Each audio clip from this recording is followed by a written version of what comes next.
नमस्कार दोस्तों, तो कैसे हैं आप लोग। स्वागत है नई वीडियो में। दोस्तों, इस वीडियो के माध्यम से हम लोग मेजर 8 हिस्ट्री इतिहास का इम्पॉर्टेंट क्वेश्चन देखेंगे। ये सेशन 22 से 26 के विद्यार्थियों के लिए। इससे पहले दोस्तों आपको मेजर 6 और मेजर 7 का ऑलरेडी अपलोड कर दिया गया है, आप वहां से जाके देख सकते हैं। दोस्तों, आपको पता है सेमेस्टर 4 में आपको 3 मेजर सब्जेक्ट पढ़ना है, मेजर 6, मेजर 7 और मेजर 8। तो ये हम मेरा था मेजर 8। इससे पहले 6 और 7 का इम्पॉर्टेंट क्वेश्चन अपलोड कर दिया गया है। इसमें जितने भी क्वेश्चन हैं सब इम्पॉर्टेंट है। आप एक भी बिना किए कंप्लीट किए नहीं बैठिएगा एग्जाम में। मतलब कहीं से भी क्वेश्चन आ सकता है, आपको पता ही है, कहीं से भी क्वेश्चन बना दिया जाता है। तो आप पूरे क्वेश्चन को देख लीजिएगा। ज़्यादा क्वेश्चन नहीं है और ज़्यादा लंबा भी नहीं है। हो सकता है आप पहले भी इसके बारे में बहुत सारा जानकारी आपको पता हो, और नहीं भी पता है तो आपका जो है इसका आंसर भी जो है वो करवाया जाएगा। चलिए शुरू करते हैं दोस्तों। तो ये मेरा है पहला क्वेश्चन। क्वेश्चन नंबर 1 है, बोल रहा है कि गांधीवादी विचारधारा के स्रोतों का वर्णन करें। ये एक मोस्ट इम्पॉर्टेंट क्वेश्चन है, आप इसे जरूर कर लीजिएगा। दूसरा क्वेश्चन आता है दोस्तों हम लोग का कि भारतीय राष्ट्रीय आंदोलन के उदय एवं कारणों को संक्षिप्त में लिखें। ठीक है साथियों, चलिए देखते हैं तीसरा क्वेश्चन दोस्तों। तो तीसरा क्वेश्चन बोल रहा है कि असहयोग आंदोलन के कारण और परिणामों का वर्णन करें। तो असहयोग आंदोलन क्यों हुआ था, उसका परिणाम, उसके बाद क्या हुआ था, इन सभी चीज़ों को आपको बताना है। क्वेश्चन चौथा देखेंगे दोस्तों। क्वेश्चन चौथा में बोल रहा है कि खिलाफत आंदोलन के कारण एवं परिणामों का वर्णन करें।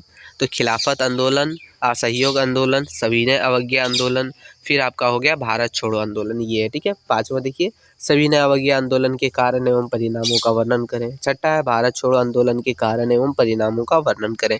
मतलब ये जितने भी आंदोलन थे जो गांधी जी के द्वारा चलाए गए थे उन सभी को आपको देख लेना है। ठीक है, आगे आप लोग का 7वां क्वेश्चन आ जाता है दोस्तों। बोल रहा है कि गांधी के सत्याग्रह के अवधारणा का वर्णन करें। मतलब सत्याग्रह विचार के अवधारणा का वर्णन कीजिएगा। ठीक है, 8वां क्वेश्चन आ जाता है दोस्तों। बोल रहा है कि भारतीय राष्ट्रीय कांग्रेस समाजवादी विचारधारा का वर्णन कीजिए।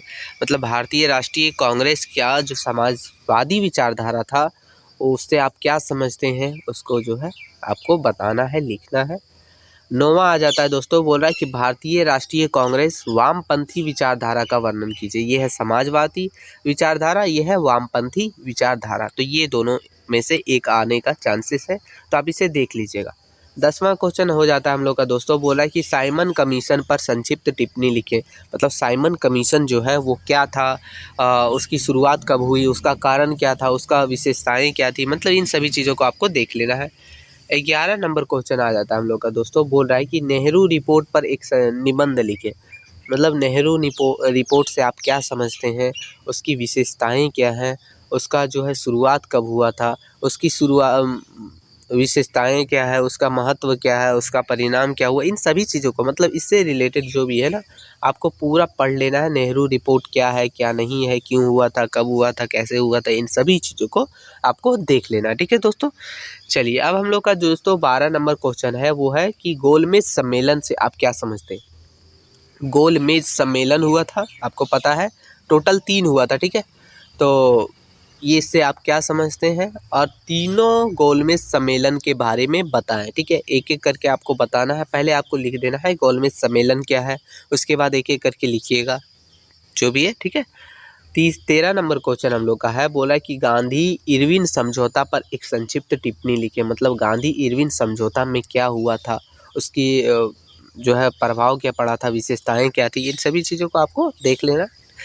चलिए आगे हम लोग का 14 नंबर क्वेश्चन है दोस्तों। बोल रहा है कि कांग्रेस मंत्रिमंडल के कार्य प्रणाली की उपलब्धियां, विशेषताएं, योजना, कार्यकाल आदि के बारे में विस्तार से टिप्पणी लिखें। मतलब कांग्रेस मंत्रिमंडल का कार्य प्रणाली के बारे में ही हर चीज़ बताना है कि उसकी योजना कैसे निकाली जाती है, उसकी विशेषताएं क्या है, उसकी उपलब्धियां क्या है, कार्यकाल कितने दिन का होता है, इन सभी चीज़ों को आपको देखना है, यानी लिखना है। ठीक है दोस्तों, आगे हम लोग का 15 नंबर क्वेश्चन है दोस्तों। बोल रहा है कि पाकिस्तान की मांग के कारणों का उल्लेख कीजिए। मतलब जो पाकिस्तान बंटवारा के टाइम में मांगा था, ठीक है, उन सभी के क्या कारण थे जो मांग रहे थे, इन सभी चीज़ों को आपको संक्षिप्त में लिखना है। एकदम 15 नंबर का है तो आपको लंबा लिखना पड़ेगा, है ना। चलिए आगे हम लोग का 16 नंबर क्वेश्चन है। बोल रहा है कि 1947 में भारत के विभाजन के कारणों और परिणामों का वर्णन कीजिए। मतलब 1947 में जो भारत का विभाजन हुआ था, जो मतलब टूट के पाकिस्तान बना था, ठीक है, उसका क्या कारण था, क्यों हुआ था, क्यों विभाजन करना पड़ा था, उसका परिणाम क्या हुआ, इन सभी चीज़ों को आपको एक एक करके आपको लिखना पड़ेगा दोस्तों।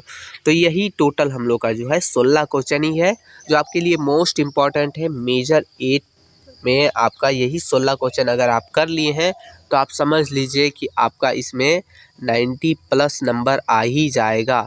मतलब सिर्फ इसमें बता रहे हैं, ये तो टोटल 60 ही मार्क्स का रहता है ना।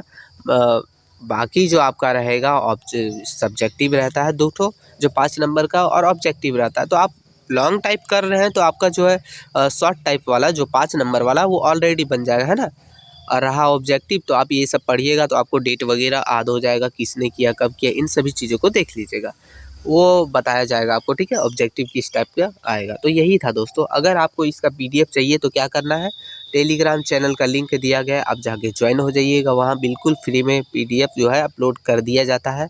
साथ ही साथ दोस्तों, इससे पिछले वीडियो जो है मेजर 6 और मेजर 7 का आप ज़रूर देख लीजिएगा, ताकि ये पूरा अच्छे से आपको समझ आए। वीडियो थोड़ा भी हेल्पफुल और अच्छा लगा हो तो आपको क्या करना है, एक छोटा सा लाइक कर दीजिएगा, और चैनल पर नए हैं तो सब्सक्राइब कर लीजिएगा, ताकि जैसे ही कोई वीडियो अपलोड हो सबसे पहले आपको नोटिफिकेशन मिल सके। मिलते हैं नई वीडियो में दोस्तों, तब तक के लिए जय हिंद साथियों।